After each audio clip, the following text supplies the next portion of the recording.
am worthy. I am light. I am love. All right, have a seat. So I am excited about today's masterclass. We're of course in this series, Awakening Spiritual Life. And last week we covered quite a bit of ground. So if you were not here last week, I do encourage you to go to our channel and watch the video because some of this just won't make sense otherwise. So also, we're going to dive into 7 signs of spiritual awakening. I don't know that we'll have time to get through all 7. So what I have chosen to do is to just tell you the 7 first and then see where we go. The first sign of spiritual awakening, someone read it for me. Empathy and compassion. Empathy and compassion, also known as love. The second sign is what? Connectedness, or a sense of oneness. A third sign would be? Laying aside tribal identity. Ooh, that one's probably the toughest for folks to do. What's the fourth sign? Universal awareness. Okay, y'all are good, y'all can read. What about number 5? Is that where we are? Stillness. Ability to be well. And number 6? Authenticity. And the last? You're here. That's right. So those are the 7 signs of spiritual awakening we will deal with. Now there are more. There are tons and tons of signs that let you know that you're waking up. Just like in our natural state, you can kind of know. You start in your dream, you start wanting to go pee, and if you don't wake up, you do it. Right. So there are lots more signs, but these are the 7 that I really want to deal with today. So let's move on.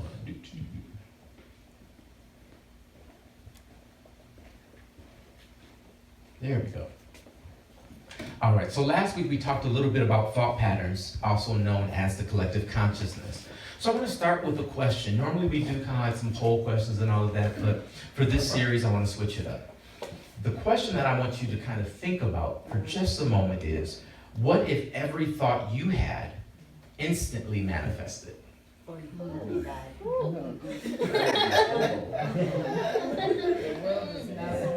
Wow. Okay, let's hear it, y'all.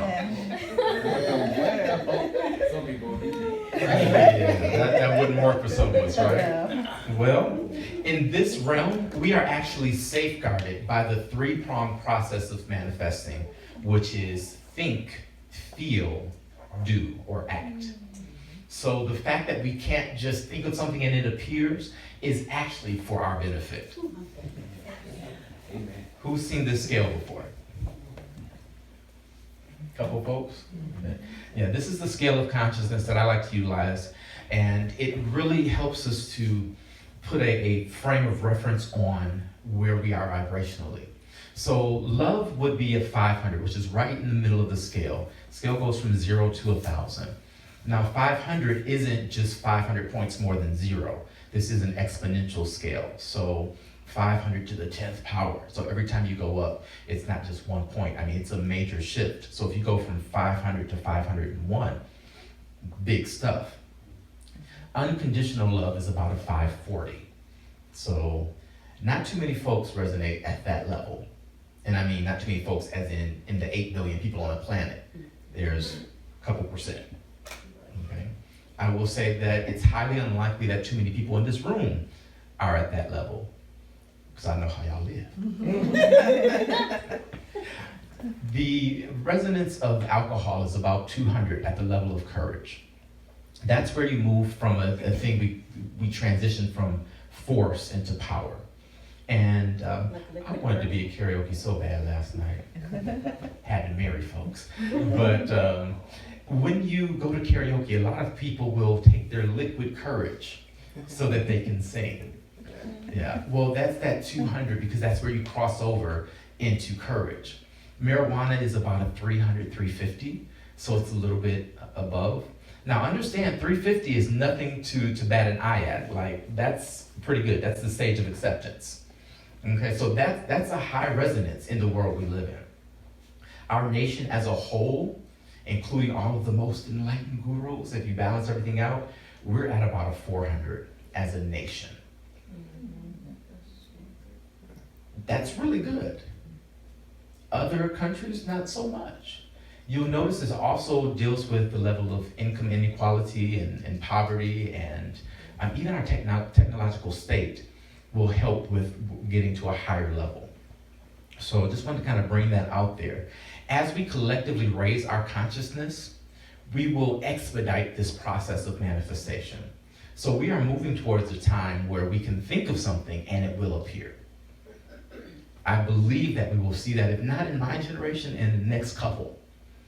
Because we are, as a species, as a race, we are elevating our consciousness. The fact that this room has this many people in it today, some of y'all been here a long time and know it's not always this way.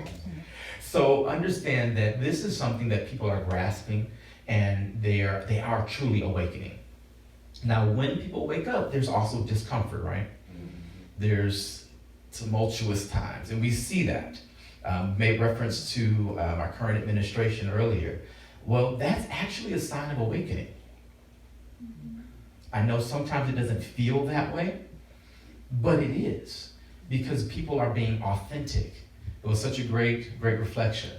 You know, doing the authentic life thing is so important if we wish to elevate our consciousness. Are you with me this morning? Yeah. Okay. Here we go. So kainos, that's kind of the title of our series. It means new. Who's familiar with that Greek word? Anybody? A couple folks? Y'all some folks in here, oh my goodness. So kainos means new. It's new in quality and kind. Something not previously worn. You can't experience the new while holding tightly to the old. Notice I didn't say it's unlikely that you'll experience the new. This is a can't. Like you can try to be high vibe and manifest it all you want, but if you're holding on to the old, it will not happen. And we do this a lot. We hold on to old paradigms, old ideas, old experiences tightly because we think that makes us who we are. We think we're our beliefs. And if I change my belief, then who am I? Or if I was wrong about this, then what else am I wrong about? And that's frightening. How do kids approach the world? Talk back to me. You talk about authentic. I didn't get to that, but up until the age of 7, that's before the conscious mind sets in. They approach the world with no fear. Yeah, no fear. And they're inquisitive. What was my favorite question? Why? Why? Yeah, I still ask that today. Well, why? If this is it, then why? So understand that we need to change our thinking to be more like children. We need to approach, as the sign says, ask honest, open questions. If you make it a conversation in which you try to learn something, you can only win. We need to have more conversations. Is that fair? Yeah. Alrighty. So, what's the word on the screen? Love, hate. You can see both, right? Love and hate is on there. Late. Yes, praise the Lord. We're going to pray for that lady.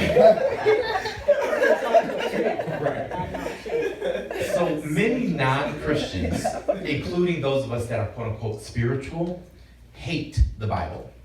Am I right? Some of us that were Christians go through a stage, or maybe are in a stage, where we're like, I don't want to hear a thine, thou, or anything, right? Well, many atheists even will come and say they hate God, but that's a topic for another day. For them and for the spiritual people, the Bible is an archaic, out of date, antiquated book that should just be tossed out because it's no good and of no value.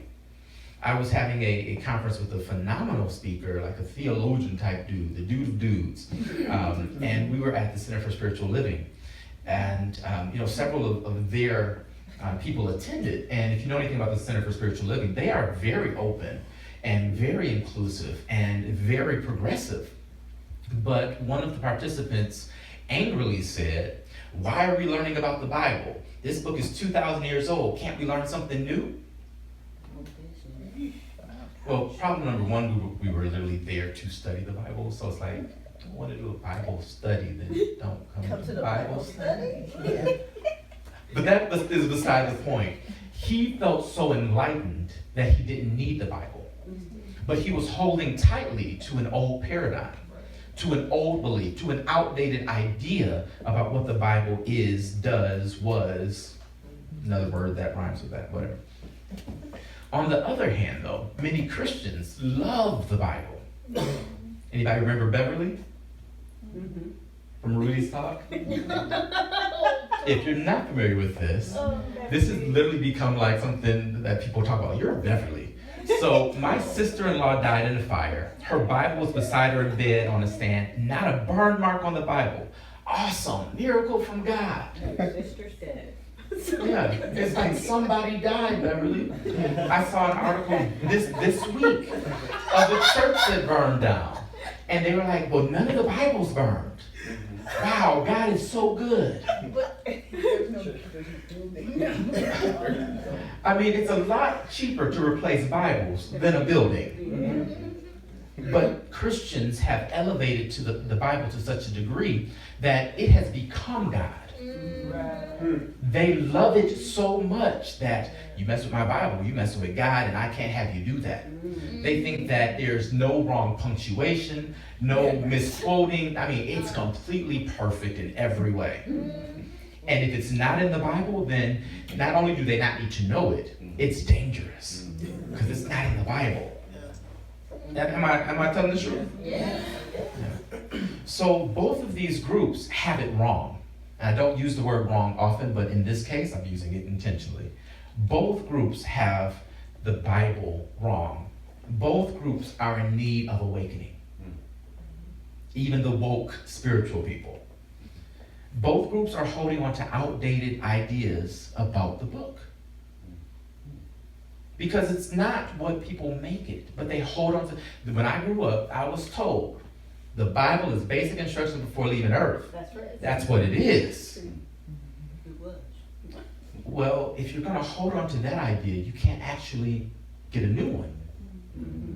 And interestingly enough, today I'm going to prove that from the Bible.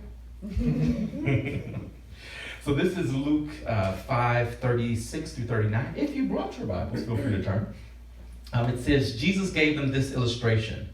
No one tears a piece of cloth from a new garment and uses it to patch an old garment. If he did, the new patch would shrink and rip the old, and the old garment would be worse off than before. And no one puts new wine into old wineskins, for the new wine would burst the wineskins, spilling the wine and ruining the skins. New wine must be stored in new wineskins. But no one who drinks the old wine seems to want the new wine. The old is just fine, they say. Now, understand the context of this. Jesus was approached by the Pharisees because his disciples were having a good time. They were drinking and partying and doing all these unholy things. And the Pharisees said, well, our disciples are fasting. John's disciples are fasting. Why aren't yours? And this was his answer. He's telling them, basically, y'all are stuck in your ways and you are wrong. But they like the old. Well, this is the way we've always done it. This is what the Holy Scripture says. Well, it may say that, but are you interpreting it for what it means? Because there's a big difference a lot of times between what something says and what something means. In the back, we have a sign that says, we are here to build tables, not walls. We are not here to build tables. That's not what that means, right? But it's what it says. The Bible is no different. There's a meaning behind these words. And Jesus is not talking about wineskins. I went through this with my spiritual awakening, right? With the Bible, and I'm trying to piecemeal things on it. I'm trying to sew different fabrics from other religions into my Christianity because I have to wear this label of, I gotta have my Christian coat on, but I like a little this, and this makes sense. And then none of it works. I know the answer I can relate to this, but why don't you just start your own religion? Technically, that's what I'm doing. That's also what Jesus did. It was not his intention, and it is not my intention. I don't want y'all to have a religion. I don't want you to wear a label and say, I'm a this or I'm a that. But labels help us to identify. And labels help us to feel included. And like we know what we're dealing with. But if y'all, when I'm dead and gone, if y'all make a religion after me, I'm coming back to get you. You'd be willing not. Right.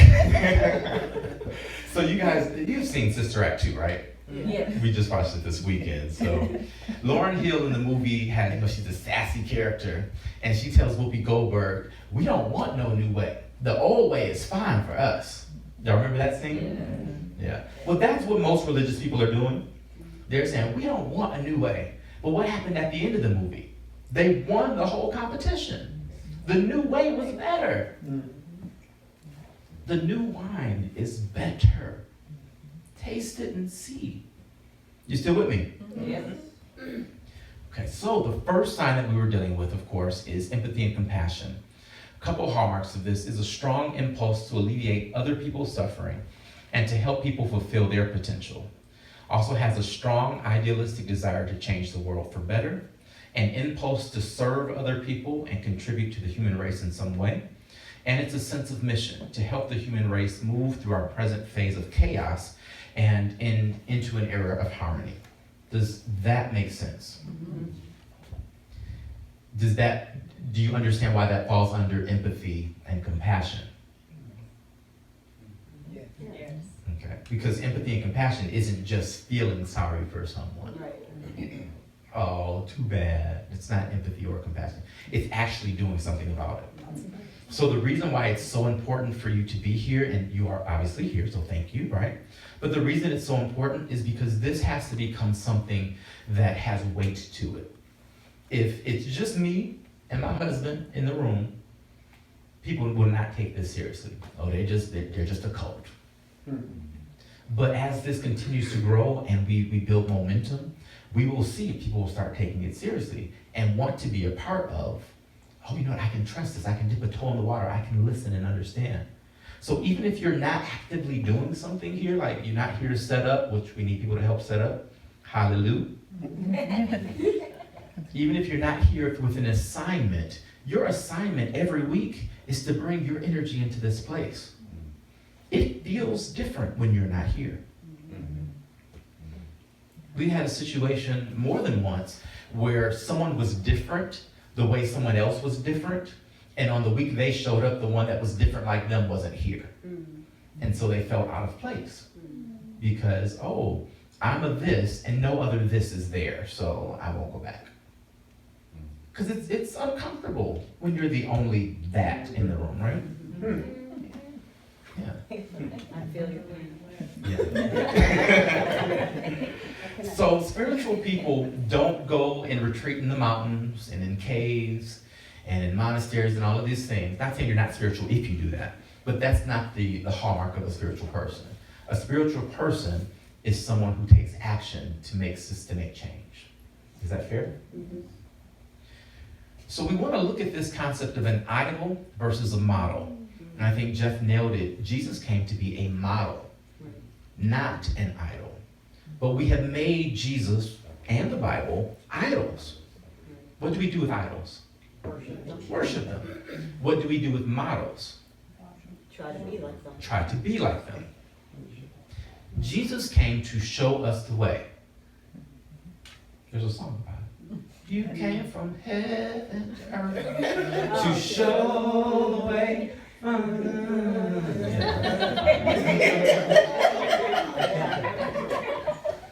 So we need to tear down the idols, including Jesus.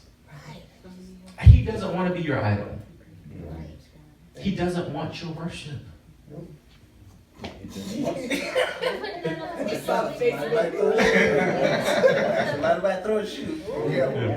going to take time, because I didn't get to finish, but I wanted to interject it, because I was thinking to finish it. He didn't want your perfection, like a lot of Christians believe, in following these rules and all this nonsense. He wanted you broken. He wanted you messed up. He wanted you to thrive in chaos, so that you could come out of it and forgive and love and be who you really are. and touch people. Right, See, it's all a bunch of nonsense. right. The idea that we can't be who we are is complete and utter nonsense. Because we are made to be who we are. If God wanted 7, 8 billion of the same, then it'd all be the same. Now here's, I'm taking a little deviation, but y'all bear with me. Do you recognize that you are a planet of yourself? You have trillions of living beings inhabiting you. They're called cells. Each one of them has a mind. Each one of them has a function. Each one of them does a job. And all of them together make up you. We are 8 billion cells on this planet that make up this one body we know as humanity. But guess what? There are other bodies made up of billions and billions and billions. And all of those bodies make up billions and billions and billions. If you look at the universe from, the little telescope thingies they have, looks like an eyeball. If all we can see is the eyeball of the universe, how big is this thing? So don't forget, you are a universe in and of yourself. And I've been told I'm out there, but.